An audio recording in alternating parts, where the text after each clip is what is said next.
Здравейте, хора! Това са новините на T-News. Аз съм вашият водещ Венцислав Колев. И днес ще ви покажа защо училището ни не е просто отивам, сядам, чакам звънецът да бие, а е място, където реално се случват неща. Първо, представете си малките бъдещи първокласници. Влизат в училище и бам!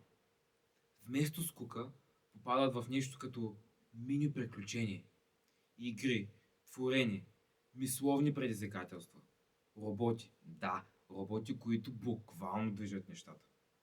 Децата надъхани.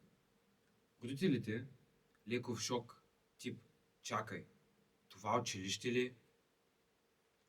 И честно, STEM центърът направо им разби представите. Там вече беше ясно, че ученето може да бъде по-интересно, когато е направено както трябва. После рязка смяна на сцената. 12 клас. Но не в клас, а в жеравна. И не, това не беше просто разходка. Това беше вайб. Кълдъръм, стари къщи, носии и един клас, който просто си живееше момента.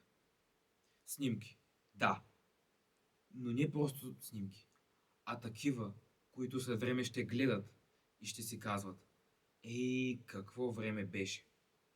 И тък му си мислиш, че няма как да стане по-яко и идва моментът. Учениците предлагат на класния си да отиде с тях на бал. Но не просто ела на бал, а истинско, емоционално благодарим ти. За нервите, за подкрепата, за това, че той е бил до тях през цялото това време. И честно, в този момент, малко или много, всички се разчувствахме. И докато едни трупат спомени, други вече мислят напред. Наши ученици се отличиха на национално ниво с идеи за бъдещето и изкуствените интелект.